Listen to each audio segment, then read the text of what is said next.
Bonjour à tous, bienvenue sur la Minute Conseil Assurance, le podcast de l'agence Mendes, votre courtier en assurance en Suisse romande. Je suis Alexandre et aujourd'hui je suis accompagné de Johanna. Bonjour Johanna. Bonjour Alexandre et bonjour à tous. Aujourd'hui, nous allons nous adresser à nos auditeurs frontaliers ou à ceux qui sont en tout cas sur le point de le devenir et qui pourraient se poser la question de la souscription de l'assurance de base LAMAL pour le bébé à naître. Alors, Johanna, avant de rentrer dans le vif du sujet, est-ce que tu peux nous en dire un peu plus sur les couvertures que les mamans frontalières vont bénéficier pendant leur grossesse, qu'elles soient à la CMU ou à la LAMAL ? Examen, échographie, préparation à l'accouchement ou encore suivi postpartum. Il n'y a pas de grande différence entre les prestations de la LAMAL frontalier et celles de la CMU française, du moins en matière de grossesse et de maternité. Si tous les soins sont pris en charge à 100% par la CMU française en Suisse, les prestations maternité de la LAMAL incluent également une exonération de tous les coûts de santé. Donc les coûts de santé, c'est la franchise et la quote-part, et ce dès la 13e semaine de grossesse.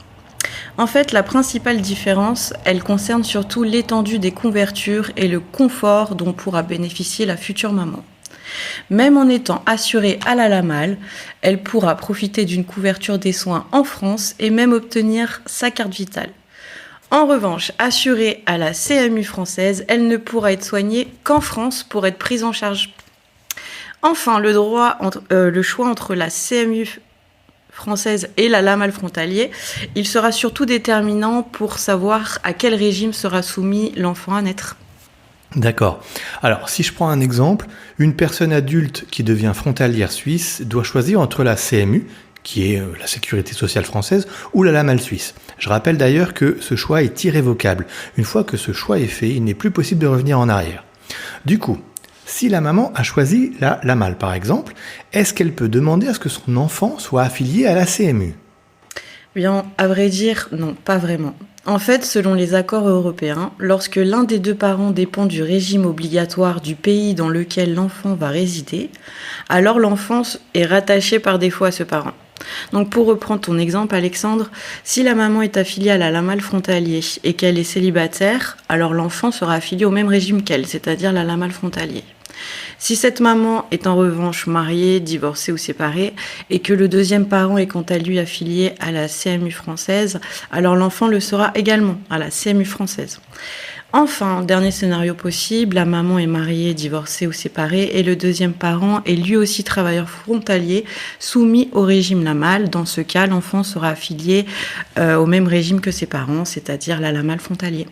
Donc pour résumer, voilà, l'enfant sera affilié au même régime que ses parents, avec une priorité pour le régime de son pays de résidence, si les parents ont des régimes différents. Exactement. D'ailleurs, si vous allez devenir frontalier, que vous avez le moindre doute concernant votre droit d'option, n'hésitez surtout pas à contacter les professionnels de l'agence Mendes. C'est entièrement gratuit.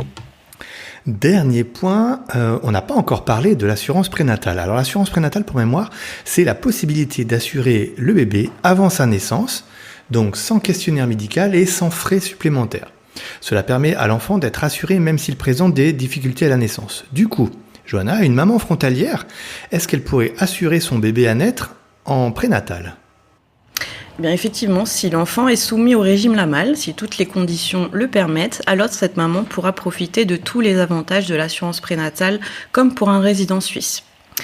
Donc l'assurance prénatale, comme tu l'as dit Alexandre, c'est tout simplement l'assurance de base, mais souscrite avant la naissance.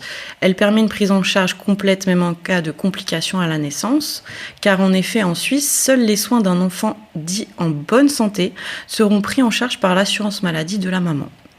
Donc avec l'assurance prénatale, c'est tout simplement la garantie que tous les soins seront pris en charge par son assurance de base et ce, dès son premier cri. L'autre avantage de l'assurance prénatale, c'est aussi de vous soulager de toutes ces formalités administratives concernant l'assurance maladie pour profiter au maximum de votre bébé lorsqu'il sera là. Là encore, en cas de doute, vous pouvez obtenir des conseils et des comparatifs gratuits sur le site de notre partenaire spécialisé bbarive.ch. Oui, on vous conseille d'aller voir ce site qui est vraiment le spécialiste, comme tu le dis, de l'assurance prénatale en Suisse. Ça pourra répondre certainement à beaucoup de vos questions en la matière. Johanna, un grand merci pour tes réponses. Pas de quoi, Alexandre. Je vous rappelle que vous pouvez nous écouter sur toutes les plateformes de podcast et découvrir tous nos sujets en lien avec les assurances. En attendant, on va vous souhaiter une très bonne fin de semaine et on vous dit à très bientôt. À très bientôt.